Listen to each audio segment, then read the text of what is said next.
Mateus 4, a partir do verso 12, a Santa Palavra de Deus diz o seguinte: ouvindo, porém, Jesus que João fora preso, retirou-se para a Galiléia, e deixando Nazaré foi morar em Cafarnaum, situada à beira-mar, nos confins de Zebulon e Naftali, para que se cumprisse o que fora dito por intermédio do profeta Isaías: terra de Zebulon, terra de Naftali, caminho do mar além do Jordão, Galiléia dos gentios. O povo que jazia em trevas viu grande luz, e aos que viviam na região e sombra da morte, resplandeceu-lhes a luz. Daí por diante, passou Jesus a pregar e a dizer: arrependei-vos, porque está próximo o reino dos céus. Até aqui. Curva a sua cabeça. Vamos orar mais uma vez. Senhor Deus, nosso Pai, glorifica o Teu nome em nosso meio. Nos ajuda, Senhor. Tem misericórdia de nós. Que tudo que nós falarmos sirva para glorificar o Teu santo nome. Que o Teu Santo Espírito nos ajude à compreensão, a colocar em prática os ensinamentos que nós obtivermos, para a glória do nome de Cristo Jesus. Tem misericórdia de nós e nos ajuda, porque somos tardios. Tem misericórdia de nós, porque nós sabemos que a luz de Cristo brilhou sobre as nossas trevas. Completa em nós a Tua obra, leva ela a termo, Senhor, para a glória do Teu santo nome. É o que nós te pedimos em nome de Cristo. Amém. Senhores, a semana passada nós encerramos a narrativa das tentações do Senhor Jesus Cristo. Após vermos a insistência do diabo em atacá-lo, nós vimos os seus métodos. Primeiro, ele desafiou Jesus como filho de Deus, como nós vimos, não duvidando que ele era filho de Deus, mas o desafiou a agir como Deus, a tomar a prerrogativa de Deus. Depois, o desafiou a tentar a Deus. E, por fim, a cultuar uma criatura no lugar de Deus. Nós vimos também como os falsos mestres do nosso tempo, eles se alimentam e têm alimentado o povo desse evangelho, desse falso evangelho, desse evangelho satânico. E que a arma que possuímos é a mesma que Cristo Jesus usou. Está escrito e também está escrito. A Escritura é a nossa defesa e a nossa arma. A Escritura é essa que nós devemos conhecer, que nós devemos crer e que nós devemos obedecer. Hoje nós veremos Jesus afastando-se de Nazaré e se estabelecendo em Cafarnaum, na chamada Galiléia dos gentios, após a prisão de João Batista. Veremos ainda quão gracioso é Deus em cumprir a sua promessa de raiar a luz da salvação sobre aqueles que estão em trevas. E por fim, veremos Jesus como pregador e a sua mensagem de arrependimento. Por isso, em primeiro lugar, meu primeiro ponto é de Nazaré a Cafarnaum, o início do ministério de Cristo. Senhores, há uma grande incerteza sobre o tempo desta narrativa. A grande maioria dos intérpretes defendem que o evangelho aqui ele pula 1 ano da vida de Cristo Jesus. Eles defendem que entre as tentações e o ministério de Jesus, na chamada Galiléia dos gentios, há cerca de 1 ano do seu ministério na Judéia. Nós já falamos a respeito da forma como Mateus organizou o seu material no seu evangelho. Ele fez isso de maneira temática, em blocos de ensinamento, em blocos temáticos. Enquanto que, por exemplo, Lucas, ele organizou de maneira cronológica, ou o mais cronológico possível. Lucas, no capítulo 4, ele nos instrui da seguinte maneira. Ele afirma que após o batismo, Jesus regressa à Galiléia e circunvizinhança, não à Galiléia dos gentios. A Galiléia ela era separada em 2 ambientes, vamos dizer assim. Havia a Galileia mais ao sul e a parte do norte, que era chamada de Galileia dos gentios. Nessa Galileia mais ao sul fica Nazaré. E Jesus, então, segundo Lucas, ele fica um tempo em Nazaré, pregando na sinagoga, até que ele é expulso da cidade onde eles tentam matá-lo. Levam, os irmãos lembram da passagem, para cima de um monte para arremessá-lo, e ele passa no meio deles. E depois disso, então, ele vai para Cafarnaum. Talvez Mateus ele inicie diretamente aqui a sua narrativa em Cafarnaum, porque era aqui que ele trabalhava quando foi chamado a ser discípulo de Jesus Cristo. Ele foi chamado nesta cidade. De qualquer forma, a ligação entre a tentação e o início do trabalho em Cafarnaum é significativo para a narrativa de Mateus. O tempo de preparação se encerrou. O tempo de preparação encerra-se nas tentações que Jesus triunfa. Jesus, o filho de Davi, ele foi então autenticado pelo Pai como filho amado no seu batismo. Ou seja, ele era tanto filho de Davi quanto senhor de Davi. Ele já recebeu a honra de rei dos sábios do Oriente que vieram ainda na sua infância. Ele se identificou com aqueles que veio substituir ao ser batizado por João, como nós vimos. Ele mostrou ser digno de ser chamado de Cordeiro de Deus que tira o pecado do mundo, de ser digno e ter a capacidade de tomar sobre si esse pecado, triunfando nas tentações essas que tanto Adão quanto o povo no deserto haviam falhado. Agora, preso, João Batista, o seu precursor, Jesus aparece e assume a pregação do reino. Uma coisa que nós devemos entender é o seguinte: ouvindo, porém, Jesus que João fora preso, retirou-se para a Galileia. Jesus, de forma alguma, ele está fugindo por causa da prisão de João Batista. Não é isso que o texto está dizendo. Depois é dito que isso foi, no verso 14, para que se cumprisse o que fora dito pelo profeta.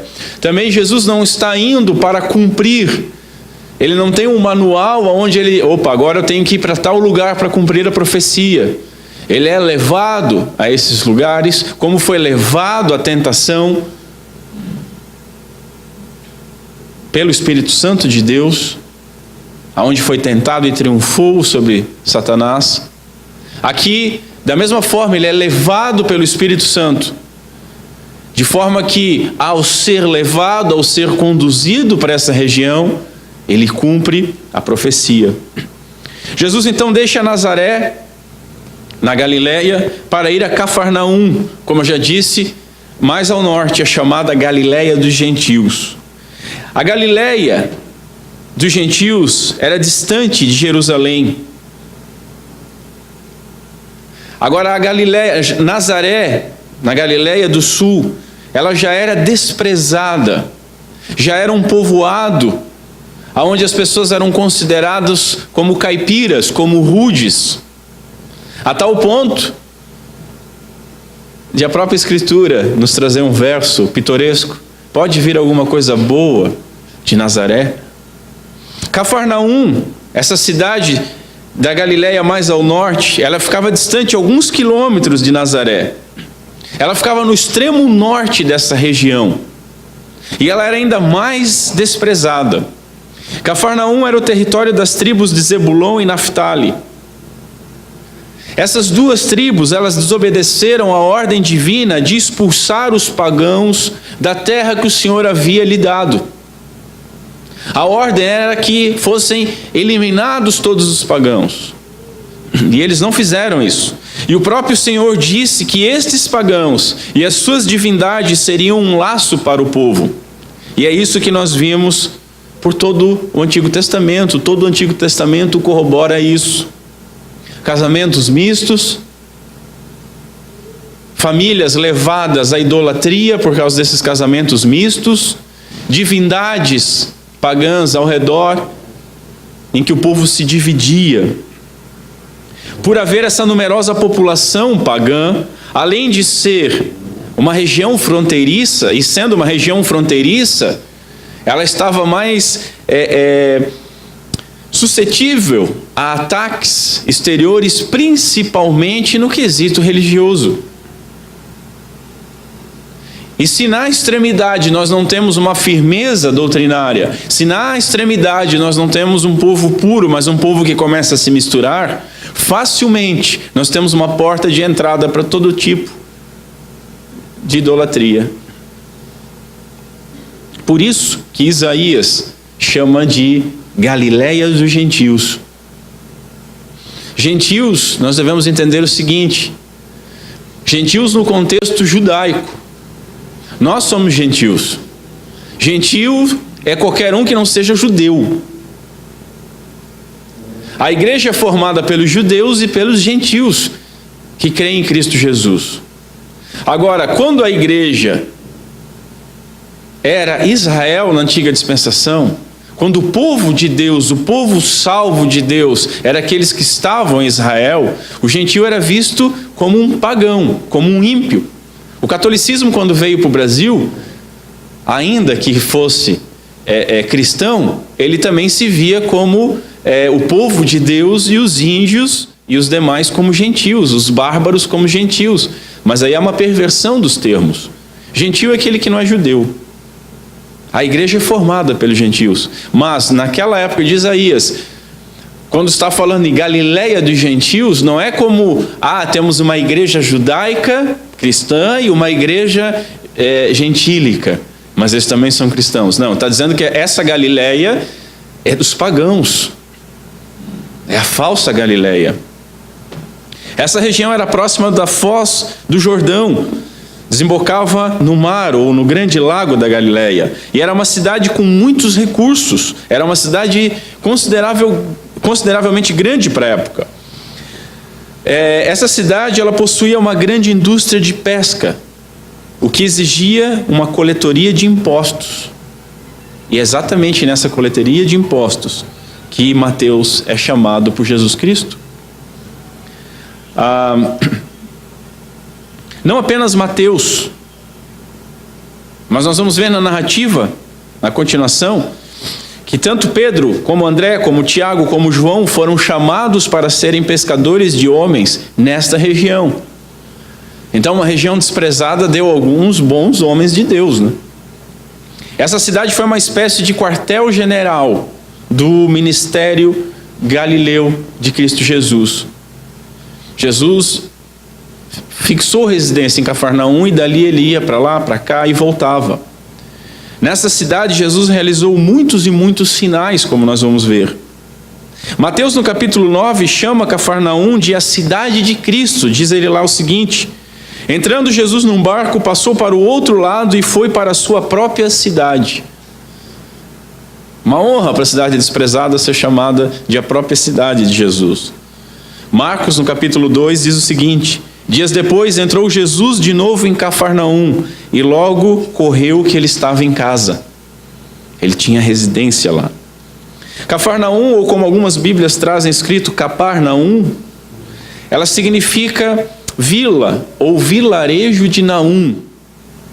E Naum, o nome, significa compassivo. De tal maneira que essa vila desprezada, ela pode ser chamada de vila de compaixão, vila de Naum, ou vila de consolação. De tal maneira que a vila de compaixão primeiro foi conhecida como Galileia dos gentios. Agora veja, assim como o rei não nasceu na capital, não nasceu em Jerusalém, mas nasce na pobre Belém. Não é na capital que Cristo inicia o seu ministério. Ele não está procurando holofotes, ele não está procurando honras e glórias terrenas, mas ele inicia o seu ministério nessa região, uma região de população mista, que por ser fronteiriça, estava então exposta às influências pagãs externas que nós vimos. Aonde reinavam as trevas, é que a luz de Cristo brilha primeiro, cumprindo então a profecia de Isaías. E aí, isso nos leva para o segundo ponto. E vejamos então quão gracioso é Deus em cumprir a sua promessa de fazer raiar a luz da salvação sobre aqueles que estão em trevas, como foi também no nosso caso. Mateus guiado pelo Espírito Santo de Deus, ele cita aqui Isaías capítulo 9, versos 1 e 2, de uma maneira bem própria, bem peculiar, não literal ao texto, mas como um cumprimento profético. Mateus, ele segue a redação da Septuaginta, a versão grega do Antigo Testamento. Todavia, ele faz isso melhorando a sua tradução em vários pontos, segundo diversos eruditos em idiomas. Quando nós vamos olhar para esse texto, segundo o texto massorético, que é uma das versões mais utilizadas para estudos e as traduções do hebraico, ela pode ser traduzida desta forma, o verso 15 e 16, lá em Isaías. Diz o seguinte: em tempos anteriores, a terra de Zebulon e a terra de Naftali foram submetidas a desprezo. Porém, nos últimos tempos, ele glorificará o caminho do mar, além do Jordão, a Galiléia dos gentios. O povo que andava nas trevas viu uma grande luz. Uma luz resplandece sobre os que habitam na terra da sombra e da morte. O que o texto está dizendo? Que os habitantes deste local desprezado, de uma terra de sombra e de morte, de uma terra que não possuía vantagem religiosa alguma, que nessa terra Deus fará raiar e resplandecer a sua luz. O povo que andava em trevas, ou a gente pode pegar essa expressão, ela pode ser traduzida também como estava em trevas, ou jazia em trevas, estava descansando ou ainda que preso nas trevas, na sombra da morte. Esse povo verá uma grande luz. Conseguem entender um paralelo com os nossos tempos, com a nossa vida, com a igreja? Conseguem ver que graciosa misericórdia de Deus demonstrada? O povo que jazia, estava morto, estava preso, estava descansando, estava sentado, o povo que habitava em trevas. Isso significa que um povo cuja característica era estar nas trevas. Ele era caracterizado e era definido por estar nas trevas. Isso não nos lembra nada? Um erudito no grego ainda diz que esse era o povo, aqueles que estavam assentados na região da sombra e da morte. Isso não nos lembra um passado recente na nossa vida? Esta é a condição mais perigosa, uma condição de medo, uma condição de desesperança. E o que é estar em treva? Estar em treva, a priori, é não estar na luz. Isso é óbvio, isso é lógico. Isso é o mais simples que nós podemos falar. Aquele que está na treva não está na luz.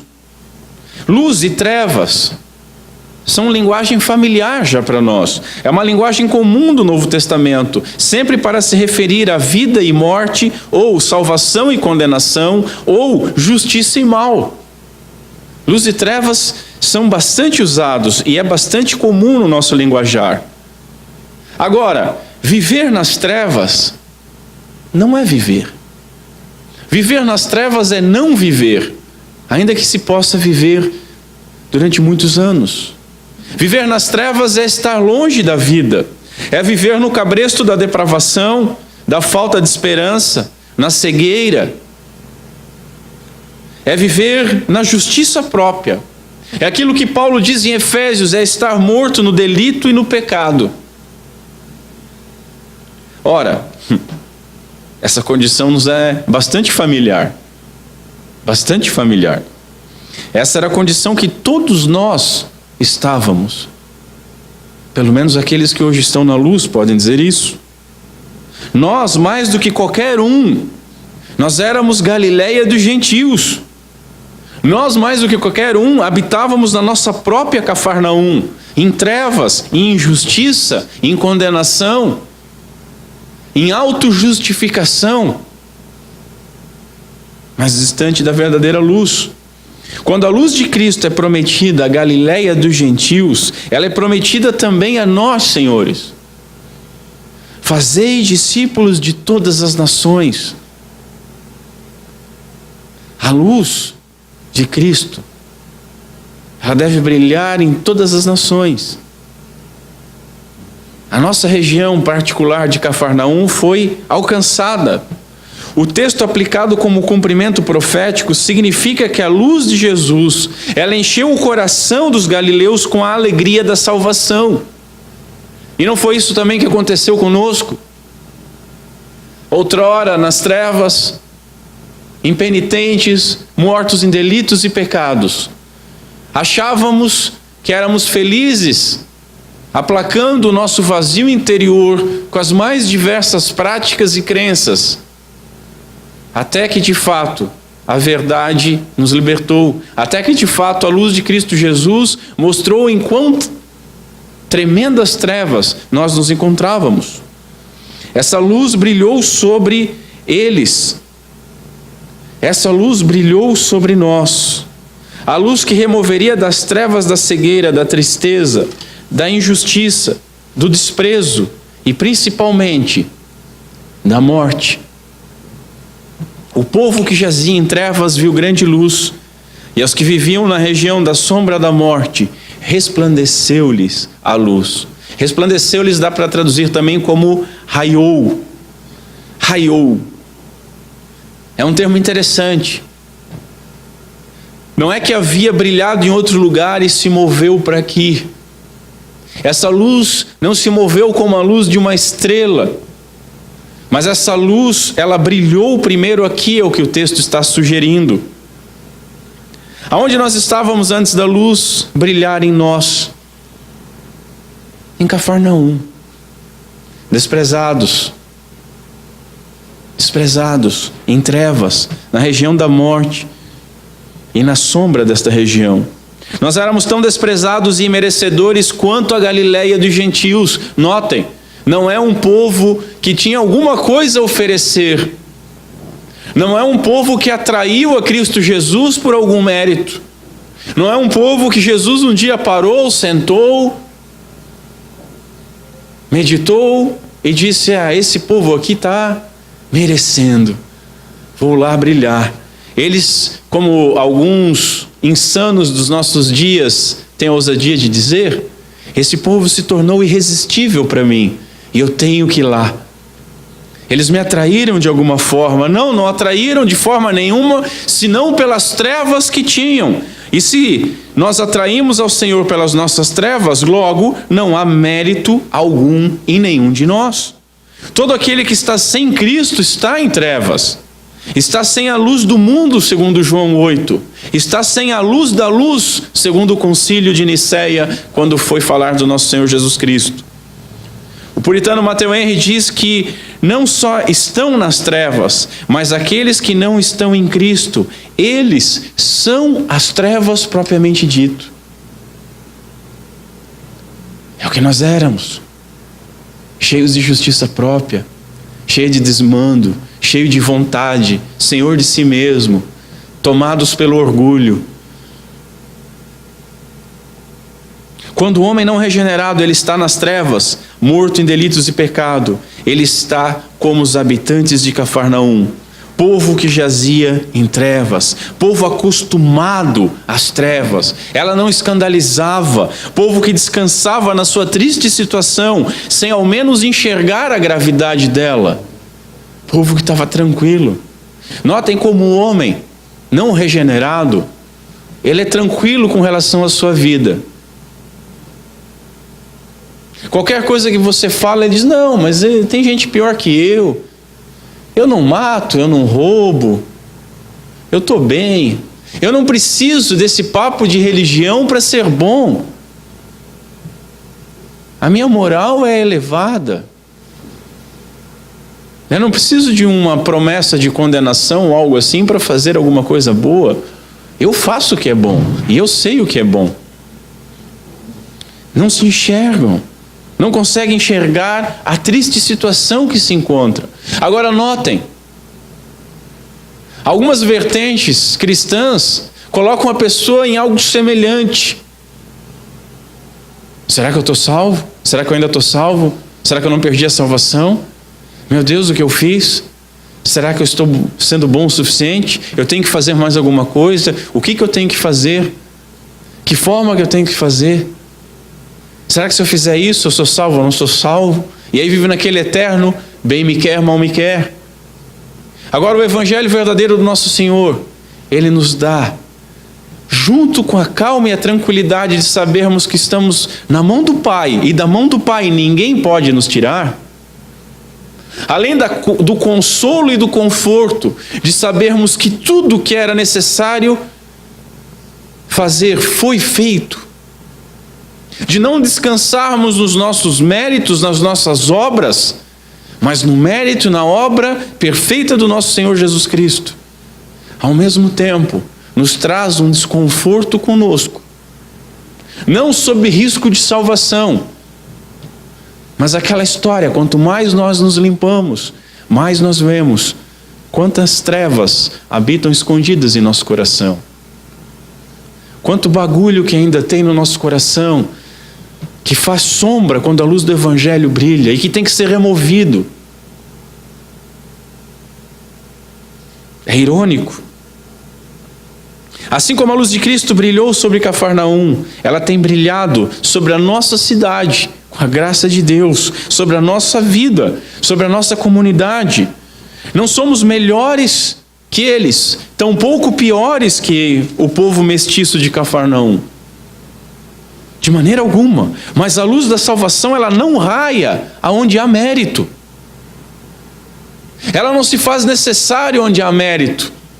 Aonde há um falso mérito, esse falso mérito faz com que as pessoas fechem os olhos de uma maneira que elas não veem essa luz. Essa luz, ela raia nas trevas imerecedoras como uma concessão da graça divina.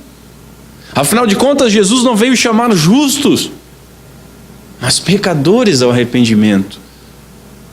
E quando nós lemos que Jesus não veio chamar justos, mas pecadores, o nosso coração deve trepidar dentro dos nossos peitos. Porque se ele tivesse vindo chamar justos, primeiro nós não somos. Segundo, Paulo deixa bem claro, citando Salmos, que não há nenhum.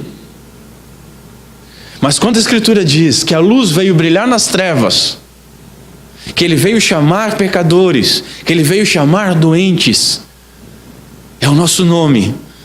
Nós devemos entender, ele está falando comigo, sou eu. É em mim que essa luz vai brilhar. Homens e mulheres imerecedores experimentaram o reino de Deus em Cafarnaum, assim como tem experimentado ao longo da história da igreja. Assim, Mateus concorda plenamente com Isaías. A luz resplandece sobre aqueles que anteriormente eles descansavam em trevas. O Sproul, falecido pastor presbiteriano, ele diz que Deus raramente faz o que nós esperamos que ele faça. E glória a Deus por isso.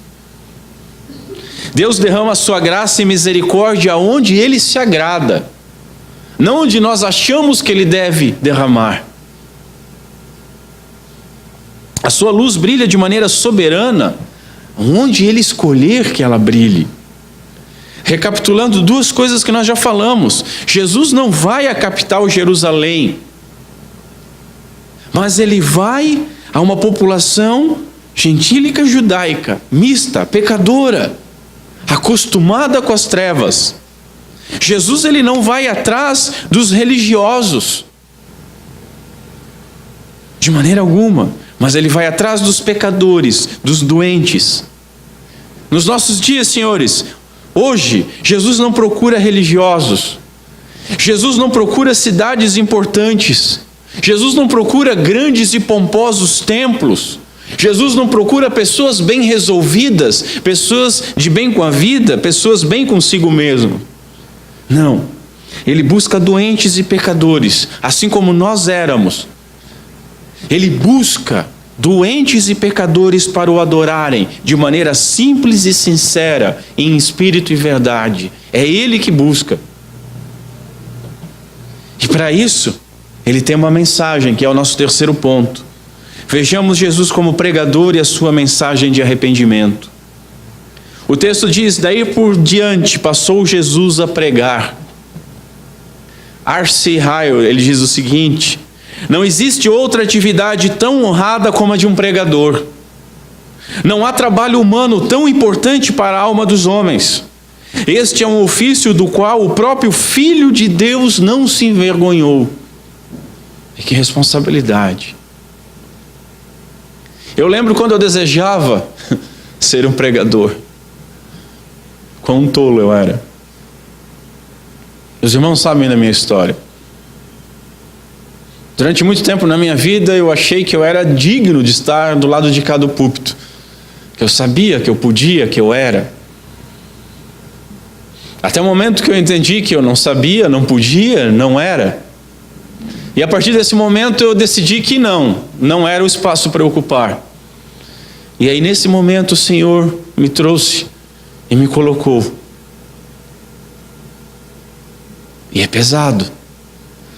Hoje um pouco mais experiente, com a barba um pouco mais branca e mais branca que os cabelos, eu vejo ainda muitos jovens ansiando, achando, sendo, brilhando as suas trevas interiores, não sabendo a responsabilidade que é. Vejo muitas pessoas protegidas por trás de computadores, de telas de computadores, falando, escrevendo, dizendo, apontando, sabendo mais do que os pregadores. As pessoas que nunca sentaram,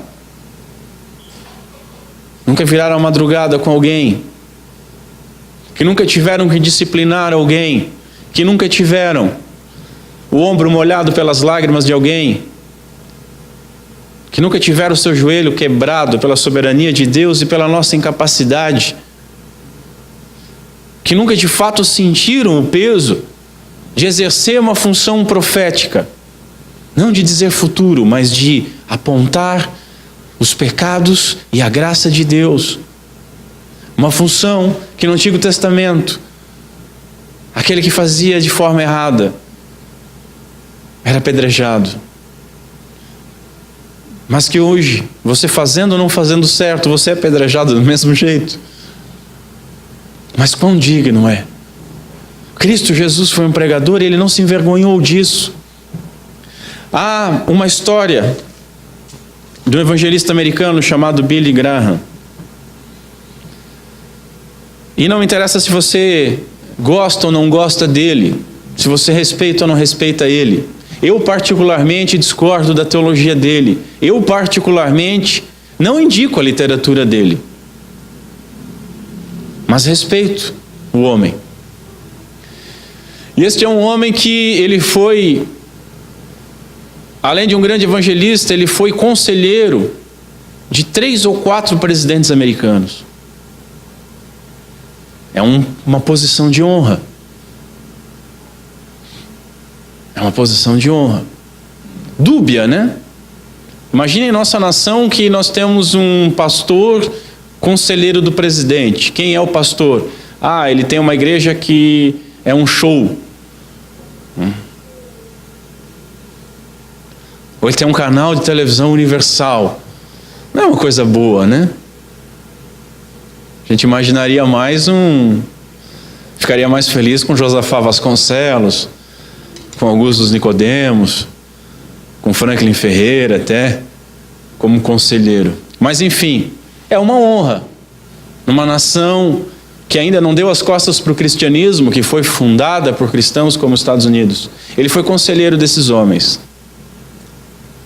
E certa feita, numa crise política, algumas pessoas de alto escalão de um partido chegaram para ele com uma proposta e disseram: olha, nós temos feito pesquisas, nós temos conversado e nós achamos que você é o homem certo para ser o nosso próximo presidente da República. Nós estamos dispostos a trabalhar na sua campanha e você com certeza será eleito. Veja, não é eleito presidente da Guiana, é eleito presidente dos Estados Unidos da América, a maior nação do mundo, a mais importante nação do mundo. E o que esse homem fez? E por isso eu admiro ele. Discordo de muita coisa dele, mas eu admirei a posição dele nesse momento. A resposta dele foi a seguinte: que ele jamais se rebaixaria a deixar de fazer algo tão importante como pregar o Evangelho para assumir a presidência dos Estados Unidos da América. Ele sabia o que era mais importante. Ele sabia o que ele fazia era importante. E notem, nós temos que entender isso não só como ele como um grande evangelista, naqueles espetáculos que eu não acho interessante de forma alguma, aquelas cruzadas, põe milhões de pessoas, aquele blá blá blá. Mesmo aquele homem que está atrás de um púlpito, ou nem púlpito tem, numa pequena comunidade de 3, 4 pessoas, que está com a Bíblia aberta, pregando a palavra de Deus, ele está fazendo algo muito mais importante que em nossos dias o Trump está fazendo. O mundo quase inteiro depende de uma canetada de um grande homem na política, mas a vida de uma pessoa depende da proclamação do Evangelho. E qual foi a primeira doutrina que o nosso Senhor Jesus Cristo, o pregador dos pregadores, e se Spurgeon é chamado do príncipe dos pregadores, aqui nós temos o rei dos pregadores. Qual foi a primeira doutrina que o Senhor proclamou? O que foi que ele abriu a boca para dizer? Arrependam-se, arrependei-vos. A mensagem que a igreja hoje não quer ouvir. A igreja hoje quer ouvir que é uma bênção. A igreja hoje quer ouvir que vai ser abençoada por todo lado. Quando você começa a falar em arrependimento, parece que você vê uma quantidade imensa de Caíns na sua frente. Os semblantes vão caindo como de Caim. Os senhos vão se franzindo, mas essa foi a mensagem do Senhor. Portanto, o foco, a essência da mensagem de Jesus, senhores, é o mesmo que a mensagem de João Batista: chamar ao arrependimento. E por quê? Porque está próximo o reino dos céus. Eu tenho que fazer uma observação sobre o reino dos céus. Eu concordo com o teólogo A.J. Ellison, quando ele escreve o seguinte: a tentativa de encontrar alguma diferença entre o significado de reino de Deus e reino dos céus é um dos exercícios menos úteis que herdamos na exegese do Novo Testamento. Falando de forma vulgar, é ficar procurando pelo em ovo. Esse teólogo ainda defende que o uso de ambas as expressões, elas significam absolutamente o mesmo. E ele cita o uso rabínico para testar isso, do povo judeu. Mateus escreve primariamente para judeus, e o leitor de Mateus, para ele, usar reino dos céus implicava absolutamente em falar reino de Deus, porque quem é que governa os céus? Deus. Mas implicava em algo a mais. Nós devemos lembrar que o judeu, ele é diferente dos cristãos Nutella de hoje, que vão abrir um comércio, põe nome de Jeová Jireh, El Shaddai, que gosta de ficar brigando pelo nome de Deus. Não, nós falamos o nome de Deus e Deus só aceita ser chamado pelo nome. Eles não falavam o nome de Deus. A gente já viu isso. O tetragrama, o Yahvé. Eles não falavam. Eles substituíam isso por Adonai. Escreviam, mas diziam Adonai, o Senhor, para não falar o santo nome em vão. Então, para eles era muito interessante falar em reino dos céus. Todavia, há ainda uma outra diferença entre João e Jesus na mensagem deles que nós devemos deixar claro. João, ele clamava ao arrependimento porque o reino, ainda que futuro, está próximo. Arrependei-vos, pois está próximo. Mas é futuro. É futuro. Jesus, por outro lado, fala sobre um reino que está próximo e ao mesmo tempo um reino que já raiou. Um reino cujo rei está ali. Um reino cujo ele é o sol do meio-dia, já raiou. Um reino em que ele é a estrela d'alva. João era o precursor que estava preparando o caminho de Cristo Jesus. Jesus prega a mensagem do reino que havia chegado, mas que ainda há de chegar. Há uma certa tensão nisso. Mateus, no capítulo 12, Jesus diz o seguinte lá: certamente é chegado o reino de Deus sobre vós. Quando Jesus diz que certamente é chegado o reino de Deus sobre vós, como é que nós vamos dizer que o reino de Deus não chegou? Não há como. Mas há uma certa tensão entre o já e o ainda não, que os teólogos apelidaram. Cristo, ele já reina. Cristo, depois da ressurreição, ele diz que todo o poder sobre os céus e a terra lhe foram dado. Ele é Senhor absoluto, mas nós aguardamos ainda um reino conclusivo e final, quando ele há de vir e julgar vivos e mortos. Hoje ele já reina,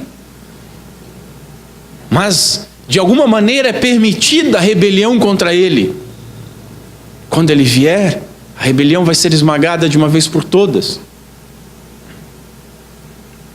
Há um reino inaugurado, mas há um reino futuro. Assim como nós temos a vida eterna, mas nós vamos herdá-la naquele grande dia.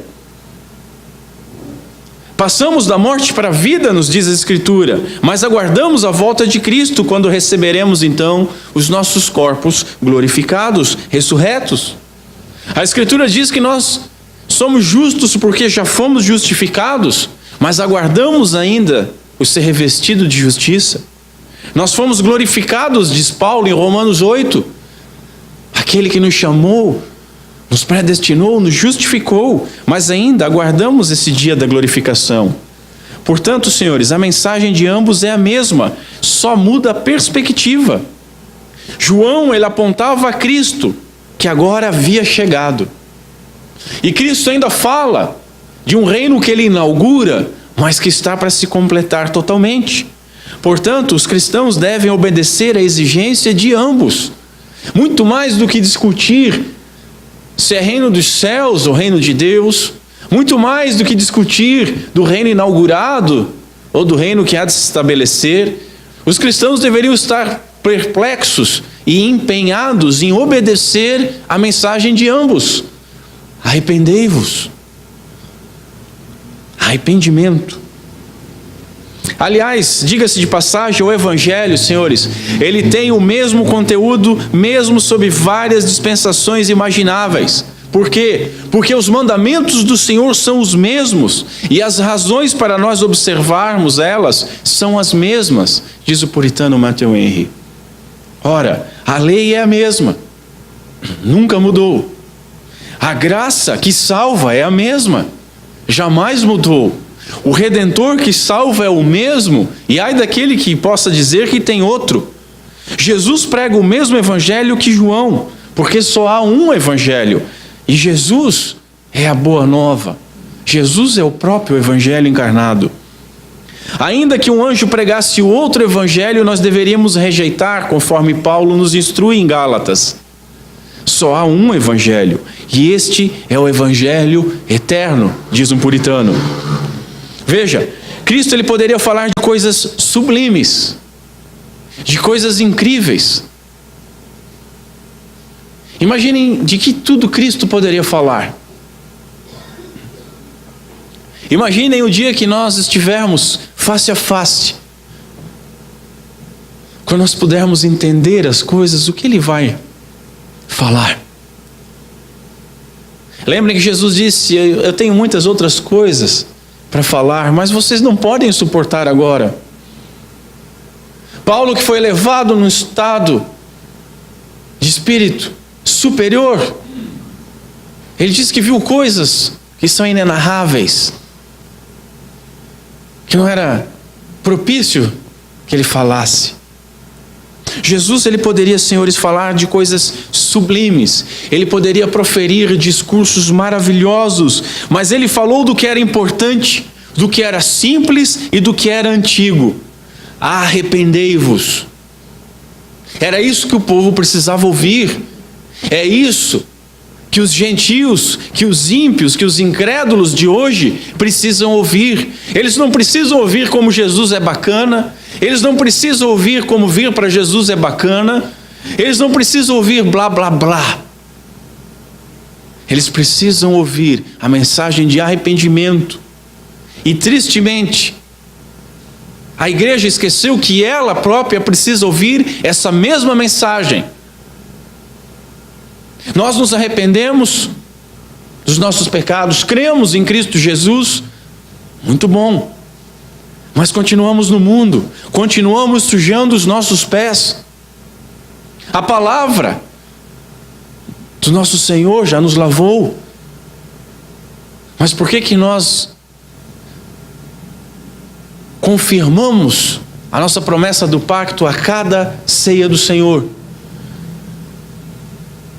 Por que as misericórdias do Senhor se renovam a cada manhã?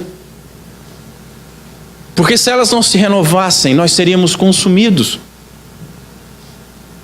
Porque nós pecamos constantemente. Então arrependei-vos não é uma mensagem só evangelística, é uma mensagem também para a igreja.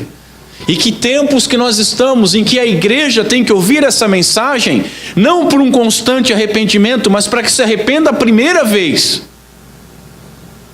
Quantos e quantos estão na igreja anos e anos, e ou não ouviram, ou não quiseram ouvir a mensagem, arrependa-se. Quantos?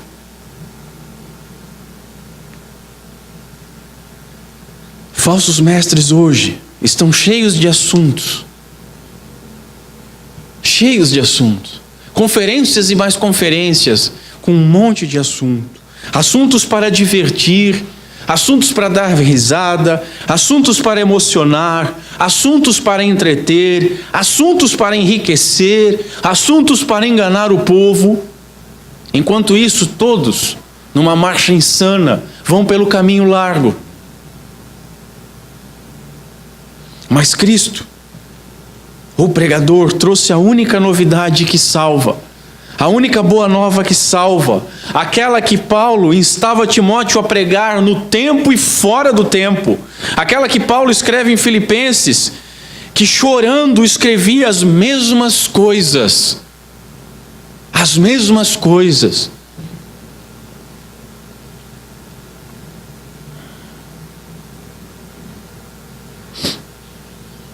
Observe que a doutrina do arrependimento é uma doutrina fundamental do Evangelho, diz o puritano Matthew Henry. Todavia, arrependimento envolve exposição. Como é que nós nos arrependemos? Nós nos arrependemos quando somos confrontados com uma mensagem. Quando somos confrontados com uma mensagem, há uma exposição das nossas trevas, da nossa Cafarnaum escondida, da área do nosso coração que é gentílica ainda, talvez mais ao norte, talvez mais ao sul, mas provavelmente no centro.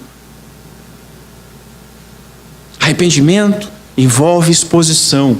A luz sempre expõe as trevas. E senhores, eu concordo com Sproul quando ele diz que uma das coisas que mais tememos é a exposição. Nós gostamos de pegar a luz e virar para o outro. É a catarse. Gostamos de apontar os pecados dos outros para que as pessoas não vejam os nossos. A insegurança do ser humano se mostra sempre assim, pode ver. É a mulher apontando a feiura das outras, é o homem apontando o defeito dos outros. Desvia o foco. Por que não? É o pastor apontando o defeito dos outros e não os próprios. Mas a luz vem, brilha e mostra quem nós somos. E nós temos a responsabilidade de, com muita humildade e com o auxílio do Espírito Santo de Deus, deixar com que essa luz entre cada vez mais, mostre cada vez mais áreas que precisam de santificação e de arrependimento. Mas as pessoas não gostam. Uma das coisas que mais tememos é a exposição. Ah, que palavras duras. Eu encerro com as palavras do reverendo Ageu Magalhães, que eu compartilhei essa semana, Tristemente, a nossa geração se escandaliza mais com a repreensão do homem de Deus do que com o pecado que está sendo reprovado. Que dias os nossos! Dias de frouxidão, dias de emasculação, uma geração toda todinho, cheia de não me toque. Uma geração que gosta de bater palma para uma ou outra pregação do Paul Washer, porque está longe da pregação. Porque se estivesse lá, estaria rangendo os dentes. Uma pregação que jamais suportaria homens como Jonathan Edwards pregando. Uma geração que jamais suportaria homens como Paulo e Pedro e João pregando. Uma geração que jamais suportaria João Batista pregando.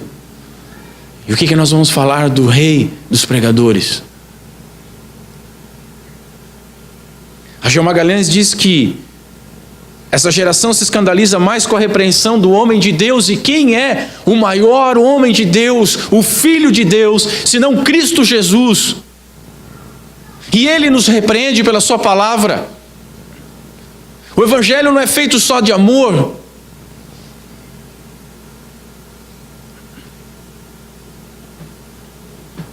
O Evangelho começa com o entendimento da lei, e a lei condena.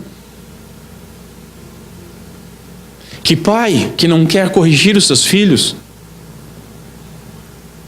E Cristo Jesus ecoa a voz de Deus nosso Pai, nos repreendendo. Por quê? Porque Ele não nos ama? Não, porque Ele quer nos corrigir.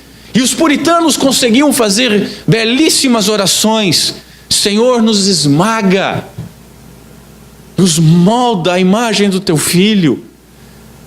Agostinho conseguia dizer: muda, mói os meus planos, me fere com a Tua palavra. Em nós, quando somos disciplinados, eles se acham os puritaninhos. Quando a pregação é dura, e aqui não tem amor, ele só aponta o dedo. Quando a Bíblia é ruim, não, esse verso aqui ele é muito duro, não é, eu vou procurar uma bençãozinha aqui para mim.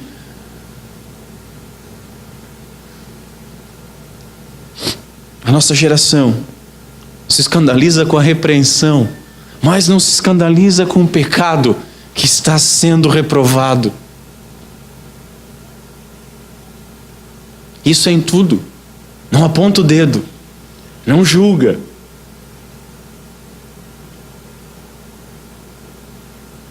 Nós estamos naquela época que o cara rouba e você diz: esse cara roubou.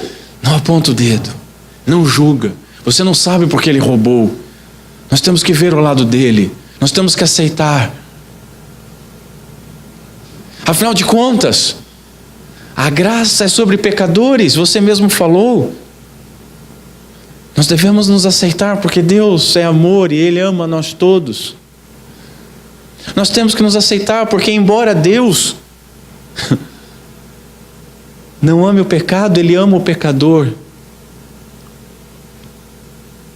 Como o diabo usa os púlpitos da nossa geração.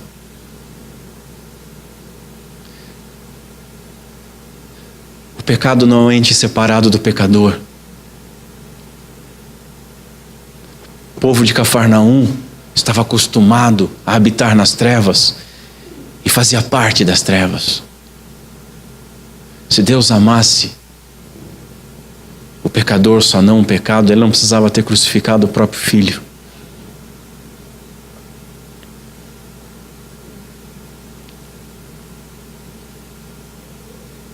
Que a nossa geração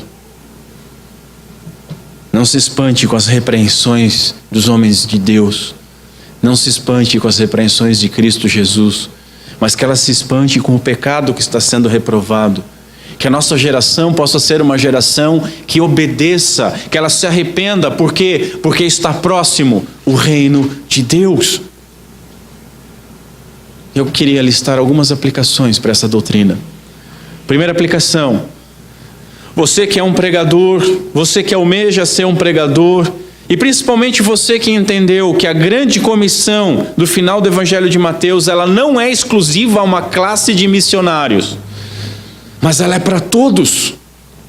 O texto diz: indo, e nós vamos Não é indo para outra nação, nós vamos para o trabalho, nós vamos para a escola, nós vamos ao parque, indo pregar o Evangelho. Lembre do seguinte: foi o que Jesus fez e nada é mais importante, nada é mais digno.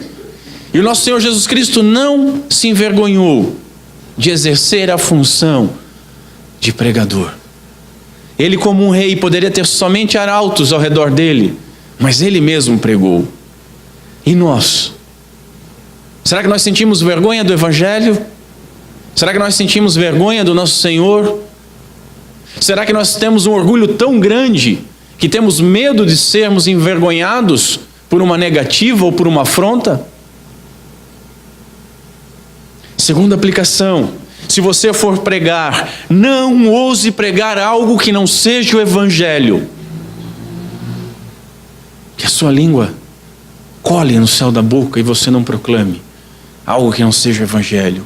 Se você for ouvir, não ouse ouvir e não se ponha em risco ouvindo bobagens que não salvam, mas, por outro lado, que até mesmo condenam. Que seus ouvidos possam ser fechados para isso. Só aceite o Evangelho, nada mais. Só aceite o Evangelho. Não sejamos derrotados pela curiosidade ou ambição de novas opiniões e de novas revelações.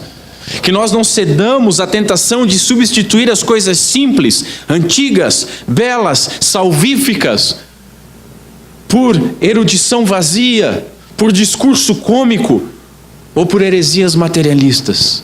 Longe de nós. Terceira aplicação: veja que Deus não fica sem testemunho. Jesus, ele inicia o seu ministério logo depois que João parou. João para, Jesus inicia. O mesmo se deu com Moisés. Moisés estava morto, Josué erguido. João está preso, Jesus está pregando. Senhores, a igreja jamais ficará sem a pregação do Evangelho.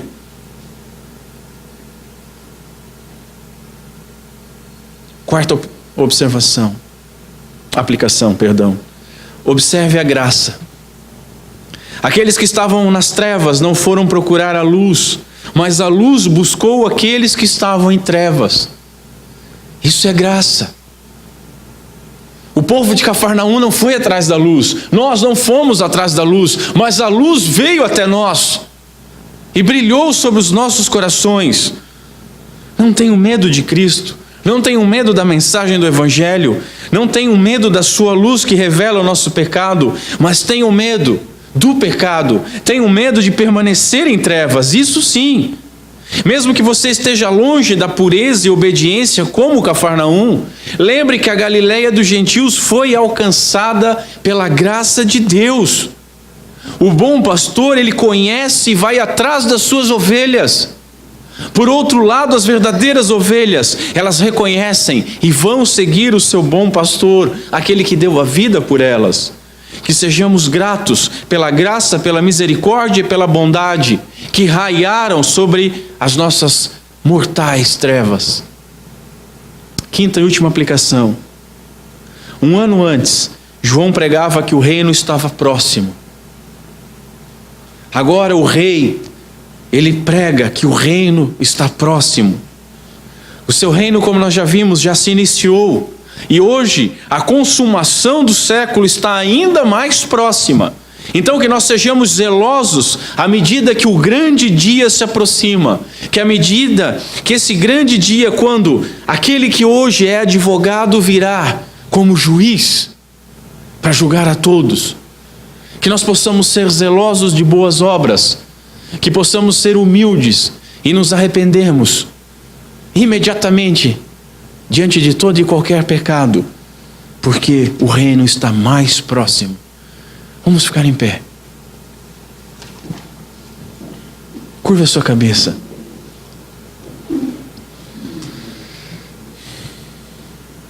Senhor Deus, nosso Pai, obrigado pela Tua palavra. Obrigado por Cristo Jesus. Obrigado pela luz que resplandeceu nas trevas deste mundo. Obrigado pela mensagem graciosa de salvação que veio a pessoas como nós, mortas em delitos e pecados, cegas, acostumadas com as trevas, doentes, totalmente merecedoras. Mas a tua graça nos alcançou e a luz de Cristo brilhou sobre nós. Muito obrigado. Muito obrigado. Senhor, sobre aqueles que essa luz possa ter vindo a brilhar hoje, que essas pessoas possam crescer na graça e na misericórdia. Que o Santo Espírito de Deus, que as regenerou, possa fazê-las crescer em santificação. E que todos nós, como igreja, como corpo místico de Cristo Jesus, possamos ter a nossa carne mortificada, possamos ter a santificação dada pelo Espírito Santo de Deus e executada em nós conforme os teus propósitos.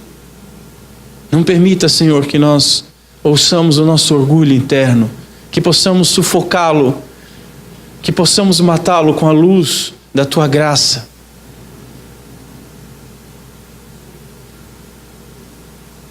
Que não ousemos esconder pecados, que não ousemos nos esconder da luz, que não ousemos ter medo de uma mensagem dura e de arrependimento, mas que nós busquemos cada vez mais esse tipo de mensagem, para que o teu Santo Espírito cada vez mais trabalhe em nós, nos modelando em vasos para a honra, conforme a boa vontade daquele que nos chamou. Senhor, obrigado porque tu fez tudo aquilo que nós não poderíamos fazer. Te agradecemos, glorificamos o teu santo nome, glorificamos o nome do teu Filho e pedimos que essa luz brilhe em nós de tal maneira que ela possa ser resplandecida sobre aqueles que ainda se encontram em trevas. Glorifica o nome do teu Filho em nosso meio. É o que nós te pedimos em nome de Cristo Jesus. Amém.